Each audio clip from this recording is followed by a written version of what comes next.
there are some rumors about the MCU, specifically the Eternals movie. Now, not a lot of people have this movie on their radar, but it's definitely going to be a cornerstone to the MCU. So, we do know that Funko Pops have just announced some of their line of the new Pops that are coming out. And, of course, everyone's losing their minds. But we see two names on there, which are the potential villains for the upcoming movie. The two names are Ashram and Crow. Yes, Ashram and Crow. You're probably like, who are these guys?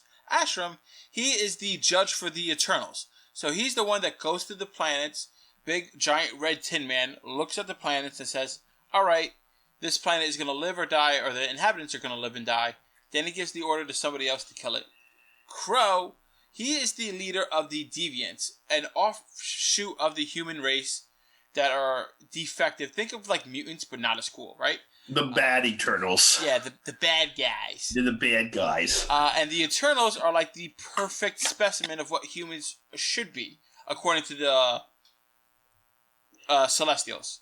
So now we see here that, you know, this movie's starting to unfold. We're seeing different layers of this society, of this world.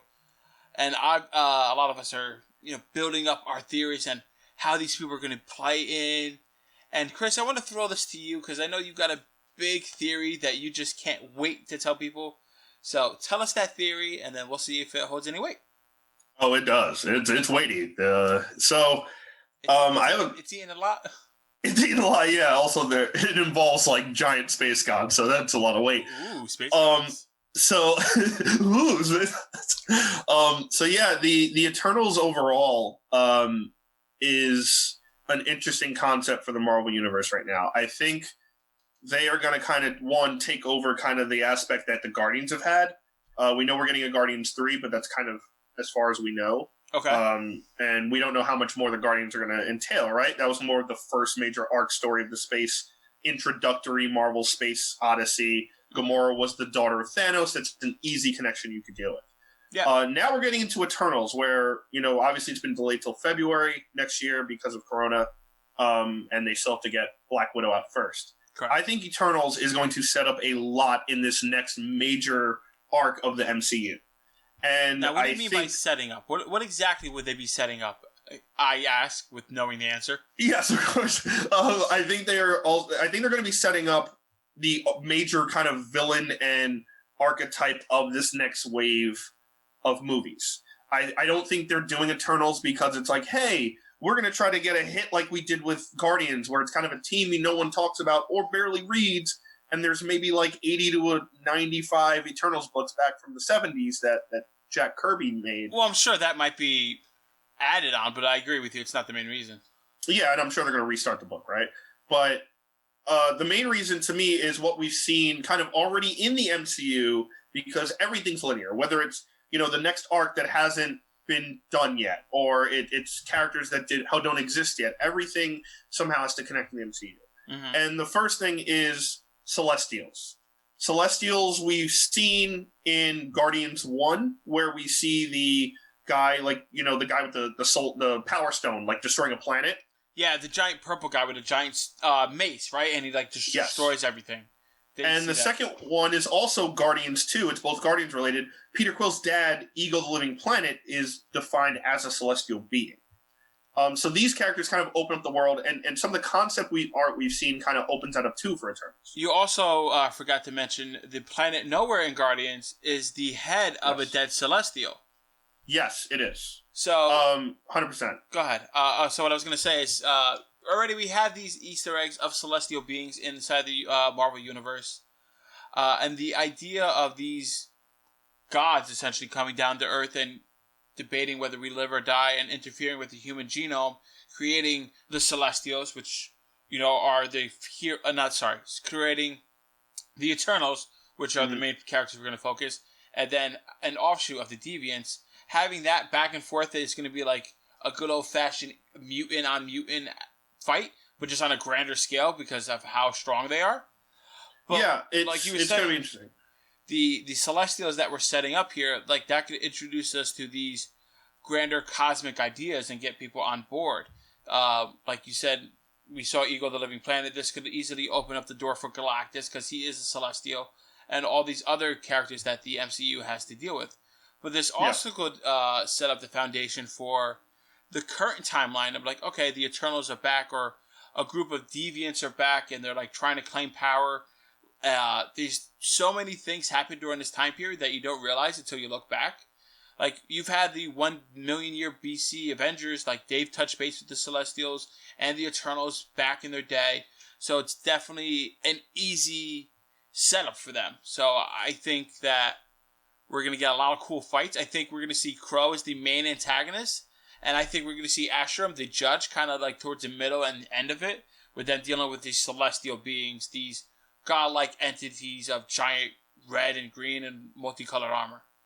Yeah, maybe. And we've seen also Celestials, like in the current Avengers line of comics, they're basically headquarters is in the dead Celestial. Yes. That they had to take down in the first arc of the book. So we know they're relevant in Marvel right now. I also think, looking through the first arc of Marvel, and they did the Infinity Stones and they did Thanos. Thanos is a deviant himself. He's a Celestial and a deviant. Yes, he is. The Celestials made basically the entire universe in Marvel.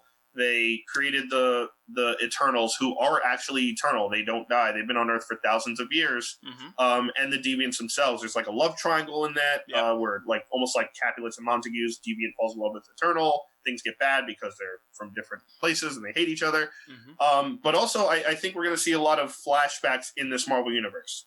I think Eternals is going to set up kind of answering questions that we've had, like how did all the Infinity Stones kind of get to Earth? Obviously, some of them are obvious, right? But we had a bunch of Infinity Stones that have just been on Earth for thousands of years. Was it the fact that, the Eternals and the Deviants were fighting each other, and, the Eternals are kind of, like, supposed to almost protect mankind in their own way, like, secretly, and they didn't notice the stones getting there, and Thanos thought he could bring balance back by getting those Infinity Stones? Let me ask you a question. Speaking of setting up, and you brought up the current Avengers run, which is really cool, because they have the dead Celestial as a base in a mountain. But in that arc, we do find out that the Celestial, like there was an original Celestial that came down to Earth and died, whose blood poured into the Earth's atmosphere and crossed, seeping in. And that was the result of the modern day superhero, right? That kind of morphed the planet and changed it so that way these superpowered beings could come into play. Like, whether it's She-Hulk or whatever the case may be. These or they part of it helped the serum that made Captain America. Correct. Yeah, it's a very odd, like almost like a technological biblical genesis. Yes. Like when God created the world and there were 7 days and there was day and night.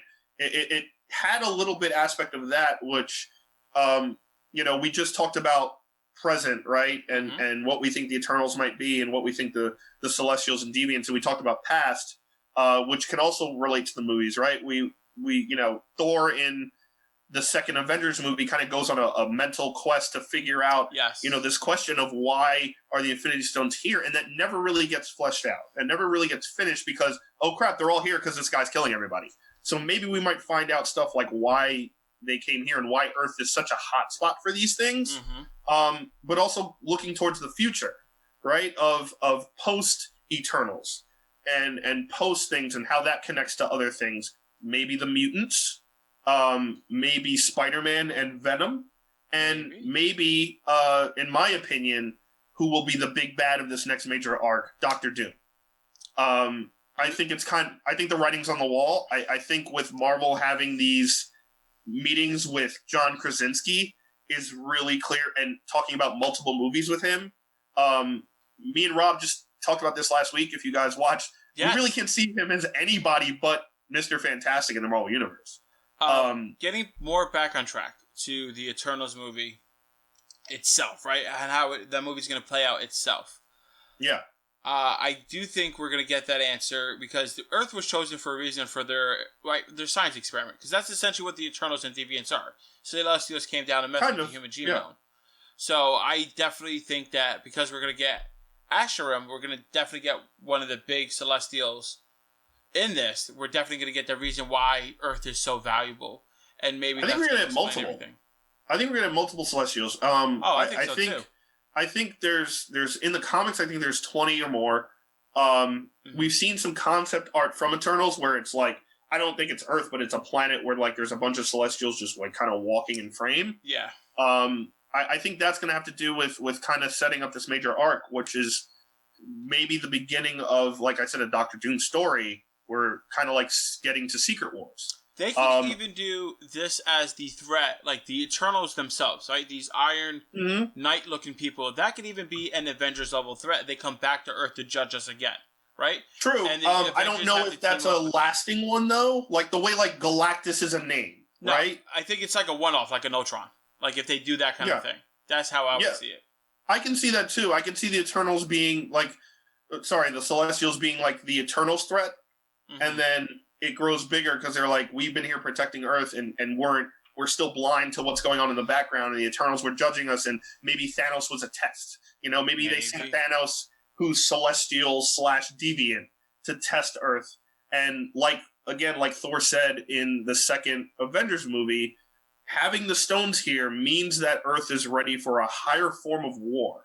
Means that alien races and races far beyond advanced, which Celestials, Eternals, space gods, if the Earth is ready for this higher form of war by your heroes being here, then you need to be ready when they come knocking, which was part of the Tony Stark question to begin with. So yeah, I think the Eternals could totally be this major kind of opening up for the Phase 4 and beyond of Marvel. I think the Celestials could totally be an Avengers villain, but I don't think it's going to be that major Thanos villain in the background. I think you're looking at more of a Doom or Galactus, whether it's Doom basically doing what he did in Secret Wars and saying screw you and kills all the Celestials in this case and makes Battle World, or the Celestials kind of like everyone's like we can't stop them, and then out of nowhere they all stop and bow down and Galactus comes in and you already couldn't beat the regular Celestials and now you have to deal with Galactus.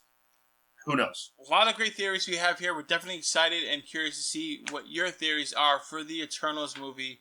And what do you guys think about these two villains that are coming out now, knowing a little bit more about this movie? Is this movie on your radar? I know a lot of people might not have it, but it's definitely something you should look out for. And I wish Marvel was paying us to say that, but they're not, because we're not. Don't we both? We both. We'll say even more nice stuff. I'll say it.